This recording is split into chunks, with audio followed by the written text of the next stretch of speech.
2009 সালের পর যাদেরকে হারাতে পারেনি বলোভিয়া, সেই 5 বারের বিশ্ব চ্যাম্পিয়নকেই এবার তারা মাটিতে নামালো।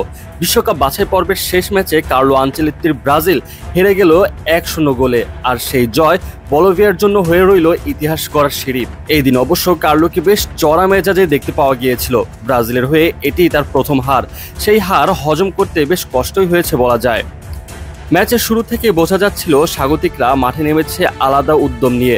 বল নিয়ে ব্রাজিল এগিয়ে থাকলেও আক্রমণের তীব্রতা ছিল বলোভিয়ার দিকেই। 42% দখল নিয়েও তারা এগিয়ে যায় আক্রমণে, নেয় 23টি শট, যার 10টি ছিল লক্ষ্যে। বিপরীতে ব্রাজিলের 10 শটের মাত্র 3টি যায় লক্ষ্য বরাবর। উঁচু ভূমির পরিবেশে হাঁসফাঁস করতে থাকা সেলেসাওরা তাই বারবার ধাক্কা খেতে থাকে প্রতিপক্ষের আক্রমণে। প্রথমার্ধের শেষ ভাগে এলো ম্যাচের টার্নিং পয়েন্ট। বিতর্কিত এক পেনাল্টি পেয়ে বসে বলোভিয়া, সেখান থেকে নির্ভুল শটে গোল করেন মিগুয়েল তেরসেরস। সে একটি গোলই শেষ পর্যন্ত নির্ধারণ করে দেয় ভাগ্য। গোল হজম করার পর ব্রাজিল সমতায় ফেরার চেষ্টা করলেও বলোভিয়ান ডিফেন্স ভাঙতে পারেনি। একের পর এক আক্রমণ গড়েও শেষ মুহূর্তে গিয়ে হতাশা ছাড়া আর কিছুই জোটেনি আনচেলত্তির দলের।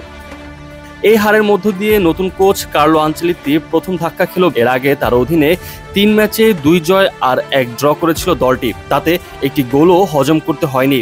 কিন্তু লাপাজের মাটিতে সেই অজেয়তা ভাঙল এক ঝটকায়। বাছাই পর্ব শেষ হলো তালিকার 5ম স্থানে থেকে 18 ম্যাচে তাদের সংগ্রহ 28 পয়েন্ট। অন্যদিকে এই জয়ে উল্লাসে ভাসছে বলোভিয়া। 18 ম্যাচে 20 পয়েন্ট নিয়ে 7ম দল হিসেবে তারা জায়গা করে নিয়েছে আন্তঃমহাদেশীয় প্লে অফে। অর্থাৎ 32 বছর পর বিশ্বকাপের আসর খেলার বাস্তব স্বপ্ন এখন হাতছানি দিচ্ছে তাদের সামনে। ব্রাজিলের পতনের রাত তাই বলোভিয়ার কাছে হয়ে রইল নতুন ভোরের প্রতিশ্রুতি। তবে এই হারে একটা জিনিস পরিষ্কার ব্রাজিলের কাছে, এখনো আরো উন্নতির জায়গা আছে দলটার। ঢেলে সাজানো বাকি আছে কোচের। দেখা যাক সামনের দিনগুলো কেমন হয় ব্রাজিলের জন্য।